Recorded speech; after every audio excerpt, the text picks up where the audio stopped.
आज का जो टॉपिक है वो है कांग्रेस की कहानी शायर हिंदुस्तानी।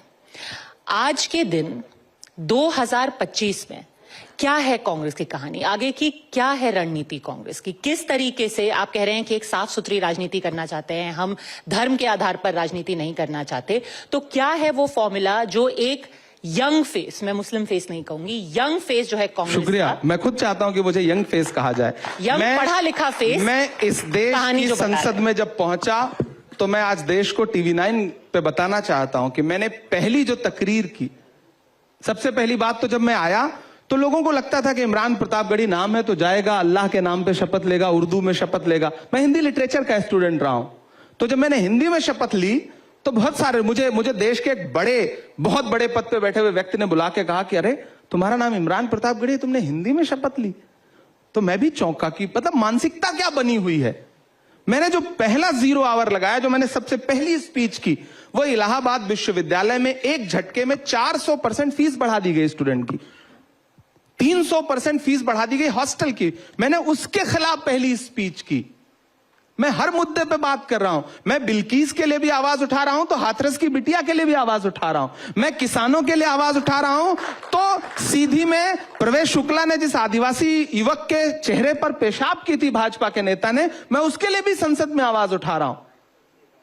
मैं तुम्हें अपने उसूलों की कसम देता हूं, मुझको मजहब के तराजू में न तौला जाए। मैंने इंसान ही रहने की कसम खाई है, मुझको हिंदू या मुसलमान न समझा जाए। मैं कोशिश कर रहा हूं और सच में देखिए, आप कह रहे हैं कि कांग्रेस का भविष्य क्या है या कांग्रेस 2025 में कांग्रेस क्या है। हमारे नेता राहुल गांधी जी ने एक नारा दिया, ये लड़ाई संविधान बचाने की है। हम संविधान बचाने का नारा देके किसी को डरा नहीं रहे, हम सही कह रहे हैं कि संविधान को खतरा है। मैं यहां बैठ के पूछना चाहता हूं कि ईद जैसा त्योहार, जो मुसलमानों का सबसे प्रमुख त्योहार है, हरियाणा में ईद की छुट्टियां कैंसिल कर दी जाती हैं, जबकि संविधान बाकायदा यह कहता है कि हर धर्म का जो प्रमुख त्योहार होगा उस पर राजकीय छुट्टी होगी। यह संविधान पे हमला है या नहीं है? कैंसिल नहीं कि उसको रिस्ट्रिक्टेड हॉलिडे रिस्ट्रिक्टेड क्यों कर दिया गया? क्या आप दूसरे धर्मों के प्रमुख त्योहारों पे ऐसा करने का साहस जुटा पाएंगे? चूंकि आपको मुसलमानों को प्रताड़ित करने पे एक तबका है जो आपको लगता है कि खुश हो रहा है, आपका नेतृत्व खुश हो रहा है। शायद अगर नहीं हो रहा है तो फिर नेतृत्व सवाल पूछना चाहिए नेतृत्व को।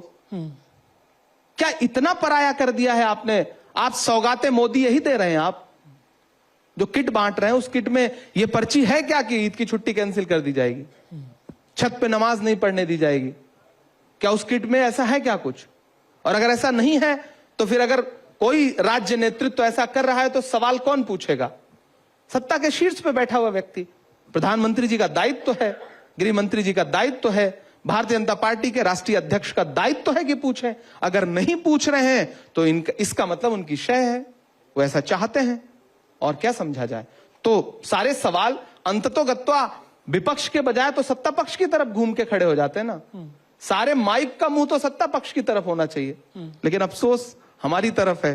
नहीं, हमारा ही कत्ल हो रहा है, हम ही मुलजिम भी हैं, क्या बताएं, बड़ा मसला है। आपकी तरफ तो इसलिए क्योंकि हम कांग्रेस के भविष्य की बात कर रहे हैं, और भविष्य तो आप जैसे नेता कांग्रेस का भविष्य पद्मजा जी वही है जो इस देश का भविष्य है। मैसेज क्या है आज कांग्रेस का देश के युवा के लिए, देश के वोटर के लिए, फर्स्ट टाइम वोटर्स के लिए? आज आपके लिए क्यों वोट किया जाए? आप किस तरीके का नैरेटिव सेट कर? आप कह रहे हैं पूरा नैरेटिव आपके खिलाफ है, आप क्या नैरेटिव सेट? हम दूरदर्शिता की बात कर रहे हैं, हम संविधान और लोकतंत्र के सच्चे मूल्यों को बचाने की बात कर रहे हैं। सुनने में थोड़ा कान से बाहर जाने वाली बात है, लेकिन एहसास होगा जब नौकरियां नहीं रह जाएंगी और आप अपने आप को बेरोजगार भी नहीं कह पाओगे, आपको आकांक्षी युवा कहा जाएगा।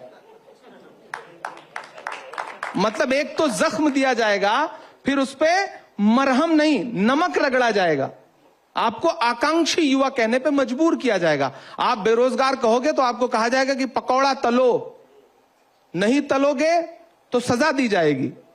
यही हम बताना चाहते हैं कि सत्ता आपको धर्म में उलझा करके आपकी रोजी रोटी, आपकी पढ़ाई, आपकी शिक्षा, आपकी दवाई सब आपसे छीन लेना चाहती है। कफन तक पर आपसे टैक्स लिया जा रहा है, पेंसिल पर, किताब पर आपसे टैक्स लिया जा रहा है। अपने मुद्दों पे मुखर होइए, खड़े होइए, सवाल पूछिए।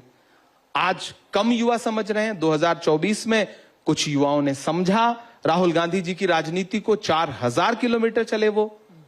मुझे लगता है कि आने वाले दिनों में और समझेंगे लोग, बिल्कुल समझेंगे।